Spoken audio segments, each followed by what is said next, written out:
అండి ఈ వీడియోలో దోస, ఇడ్లీ, చపాతీ, బగారా రైస్ దేంట్లో కన్నా చాలా బాగుండే చికెన్ కర్రీ రెసిపీ అండి ఇది. చాలా సింపుల్‌గా, చాలా టేస్టీగా, బిగినర్స్ కూడా చాలా ఈజీగా చేసుకునే మెథడు. అండ్ ఇది ఇడ్లీలోకి గానీ, దోసలోకి గానీ టేస్ట్ అనేది చాలా బాగుంటుంది. మనం రెగ్యులర్‌గా చేసుకునే చికెన్ కర్రీ లాగా కాకుండా ఇది కొంచెం చికెన్ సేర్వా లాగా అయితే ఉంటుందండి. టేస్ట్ మాత్రం అదిరిపోతుంది. ఈ కాంబినేషన్‌లో గానీ తిన్నారంటే ఒకసారి నేను చెప్పిన ఈ మెథడ్‌లో కూడా ఈ చికెన్ కర్రీ అనేది ట్రై చేయండి. మీకు కూడా డెఫినెట్‌గా నచ్చుతుంది. అలానే నా ఛానల్‌ని ఫస్ట్ టైం చూస్తుంటే ప్లీజ్ సబ్స్క్రైబ్ చేసుకోండి. ముందుగా అయితే ఒక హాఫ్ కేజీ చికెన్‌ని తీసుకొని దాంట్లో ఉప్పు, పసుపు వేసి దీనైతే నేను ఒక 6-7 టైమ్స్ అయితే బాగా వాష్ చేశానండి. ఈ మధ్య చికెన్ తినకూడదు అంటున్నారు కదా, దానికోసం అయితే నేను బాగా కడిగాను. ఇలా కడిగిన చికెన్‌ని కుక్కర్‌లో తీసుకోవాలి. ఇప్పుడు రుచికి సరిపడా ఉప్పు, అలానే ఒక టేబుల్ స్పూన్ కారము, ఒక టేబుల్ స్పూన్ ధనియాల పొడి, హాఫ్ టేబుల్ స్పూన్ పసుపు, అలానే ఒక టేబుల్ స్పూన్ గరం మసాలా కూడా వేసుకుంటున్నాను. దీంట్లోనే మనకి కర్రీకి ఎంత క్వాంటిటీ వాటర్ కావాలో అంత క్వాంటిటీ ఆఫ్ వాటర్ని కూడా యాడ్ చేసుకుంటున్నానండి. ఇదైతే నేను ఇడ్లీలోకి చేస్తున్నాను కాబట్టి కొంచెం వాటరీగానే చేసుకుంటున్నాను. మీరైతే రైస్లోకి వాటిలోకి కావాలనుకుంటే కొంచెం వాటర్ అనేది తగ్గించుకోండి. ఇలా ఈ వాటర్ అంతా పోసిన తర్వాత ఇప్పుడు మనమైతే ఈ చికెన్ అంతా కూడా ఒకసారి బాగా కలుపుకోవాలి.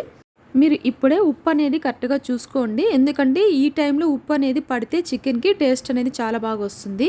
ఇప్పుడైతే మనము కుక్కర్ మూత పెట్టేసి ఇది 3 విజిల్స్ వచ్చేంత వరకు అయితే మనము కుక్ చేసుకోవాలి. ఈ లోపలైతే మసాలా ప్రిపరేషన్ చూసేద్దాము. దానికోసం అయితే ఒక మిక్సీ జార్ తీసుకొని ఇలా 2 ఆనియన్స్ని చిన్ని ముక్కలుగా అయితే కట్ చేసి వేసుకుంటున్నాను. అలానే 2-3 టమోటా ముక్కల్ని కూడా ఈ విధంగా అయితే వేసుకుంటున్నాను. ఇందులోనే ఒక టేబుల్ స్పూన్ సోంపు కూడా వేసుకుంటున్నాను. ఈ సోంపు వేయడం వల్ల ఈ మసాలా అనేది ఫ్లేవర్ అనేది చాలా బాగుంటుంది. మీరు వద్దనుకుంటే స్కిప్ చేసేసేయండి. అలానే ఇందులోనే 2 ఇలాచీ, 5-6 లవంగా మొగ్గలు, ఒక చిన్న దాల్చిన చెక్క కూడా వేసుకుంటున్నాను.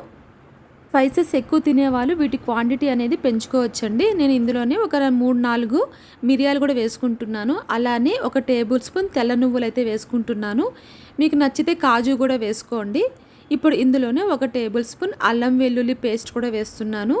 ఇప్పుడు ఈ మిశ్రమాన్ని అంతా మనము మిక్సీ పట్టుకోవాలండి. మెత్తని పేస్ట్ లాగా అయితే మిక్సీ పట్టుకొని దీనైతే మనం పక్కన తీసి పెట్టేసుకుందాము. ఈ విధంగా అయితే మెత్తగా పేస్ట్ లాగా అయితే చేసి పక్కన పెట్టుకోండి.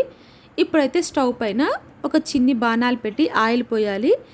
ఈ ఆయిల్ అనేది కొంచెం వేడెక్కిన తర్వాత మనం మిక్సీ పట్టుకున్న ఈ మసాలాను అంతా కూడా దాంట్లోకి అయితే వేసేసుకోవాలి.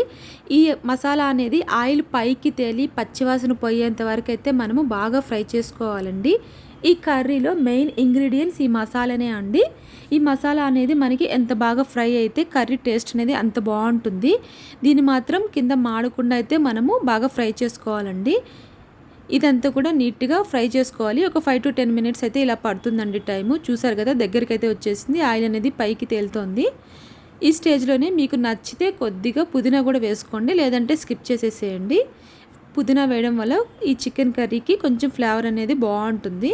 ఇప్పుడు దీనంతా కూడా ఒకసారి బాగా మిక్స్ చేస్తూ అయితే మనము ఇంకొంచెం సేపు అయితే ఫ్రై చేసుకుందాము. ఈ విధంగా అయితే ఫ్రై చేసుకోండి. కావాలంటే దీనికి పైన మూత పెట్టేసి సిమ్లో ఒక 2 నిమిషాలకు ఒకసారి అలా మూత తీసి ఫ్రై చేసుకుంటుంటే సరిపోతుంది. మనకి తొందరగా కూడా ఇది ఫ్రై అవుతుందండి. మనకైతే ఈ మసాలా అనేది ఫ్రై అవ్వడానికి 5-10 మినిట్స్ అయితే పడుతుందండి. ఇక్కడ చూస్తున్నారు కదా, మనకి నీళ్ళంతా కూడా ఇంకిపోయింది. ఇప్పుడు కొంచెం ఇంకా పచ్చివాసన అయితే ఉందండి. ఇంకొంచెం సేపు అయితే మనం బాగా ఫ్రై చేసుకున్న తర్వాత ఇంకా థిక్‌గా అయిపోతుంది. అంతే అండి, ఈ విధంగా అయితే ఫ్రై చేసుకోండి. ఇప్పుడు మనం మసాలా అనేది బాగా ఫ్రై అయిపోయింది. చూస్తున్నారు కదా, ఆయిల్ అనేది బాగా పైకి తేలింది. ఇప్పుడు మనం కుక్కర్కి పెట్టాం కదా చికెన్, దాని మూత ఓపెన్ చేసి చూద్దాము. ఇక్కడ చూస్తున్నారు కదా, మనకి 3 విజిల్స్ అయితే పెట్టామండి ఈ కుక్కర్కి. చికెన్ అనేది బాగా ఉడికింది. ఇప్పుడు ఈ చికెన్లోకి మనం బాగా ఫ్రై చేసి పెట్టుకున్న ఈ మసాలా ఉంది కదా, దీనంతా కూడా అయితే ఈ చికెన్లోకి అయితే యాడ్ చేయాలండి. ఇలా యాడ్ చేసిన మసాలాని అంతా కూడా బాగా కలుపుకోవాలి. ఇక్కడ చూపిస్తున్న విధంగా అయితే బాగా మిక్స్ చేసుకోండి. మీకు కావాలి అనుకుంటే ఇంకొంచెం వాటర్ అనేది కూడా యాడ్ చేసుకోవచ్చు ఈ స్టేజ్లో. మనకి చికెన్ అనేది కూడా బాగా కుక్ అయిందండి. 3 విజిల్స్కి అయితే నీట్గా కుక్ అయిపోయింది. ఇప్పుడు మీకు కొంచెం వాటర్ కావాలంటే కూడా యాడ్ చేసుకోండి.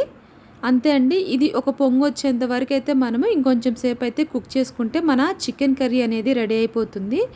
చూస్తున్నారు కదా, ఇక్కడ సేర్వా లాగా అయితే వచ్చింది. ఇది చపాతీ, దోశ, ఇడ్లీ, పూరి వీటిలోనే కాకుండా బగారా రైస్ అలా చేస్తాం కదా, వాటిలో కూడా చాలా బాగుంటుంది. మీరు ఎప్పుడైనా ట్రై చేయకపోతే ఇలా ట్రై చేయండి. అంతే అండి, లాస్ట్లో కొత్తిమీర చల్లుకుంటే ఎంతో టేస్టీగా ఉండే మన చికెన్ కర్రీ అయితే రెడీ అయిపోయింది. ఇంకే నేనైతే ఇది ఇడ్లీలోకే చేశానండి. టేస్ట్ అనేది మాత్రం చాలా బాగా వచ్చింది. మీరు కూడా ఎప్పుడైనా ఈ కాంబినేషన్ తినకపోతే ఒకసారి డెఫినెట్‌గా ట్రై చేయండి. మీకు కూడా నచ్చుతుంది. సండే అప్పుడు గానీ, మన ఇంటికి ఎవరైనా గెస్ట్‌లొచ్చినప్పుడు గానీ, ఇలాగా మనం చేసి పెడితే ఈ కాంబినేషన్‌లో డెఫినెట్‌గా వాళ్ళకి కూడా నచ్చుతుంది. టేస్ట్ కూడా చాలా చాలా బావుంటుంది. మీరు నేను చెప్పిన ఈ మెథడ్‌లో గానీ ఈ కర్రీ చేశారంటే చాలా సింపుల్‌గానే అయిపోతుందండి. మనకి ఎక్కువ టైం కూడా పట్టదు. మనం కుక్కర్‌లో చేస్తున్నాం గాబట్టి. అలానే మీరు ఎప్పుడైనా ట్రై చేయకపోతే మాత్రం డెఫినెట్‌గా ట్రై చేయండి. మళ్ళీ మళ్ళీ తింటారు. అంత టేస్టీగా ఉంటుంది ఈ కాంబినేషను. నాట్ ఓన్లీ ఇడ్లీ, మీరు పూరి, చపాతీ, దోసకి కూడా తినండి. చాలా బావుంటుంది. అలానే నా వీడియో గనుక నచ్చినట్టయితే ప్లీజ్ సబ్స్క్రైబ్ చేసుకోండి. కొత్తగా చాలామంది చూస్తున్నారు కానీ సబ్స్క్రైబ్ అయితే చేయట్లేదు. ప్లీజ్ సబ్స్క్రైబ్ అయితే చేసుకోండి. అలానే నా వీడియో గనుక నచ్చినట్టయితే లైక్ చేయండి, షేర్ చేయండి. ఇంతవరకు ఓపికగా చూసినందుకు థ్యాంక్ యూ.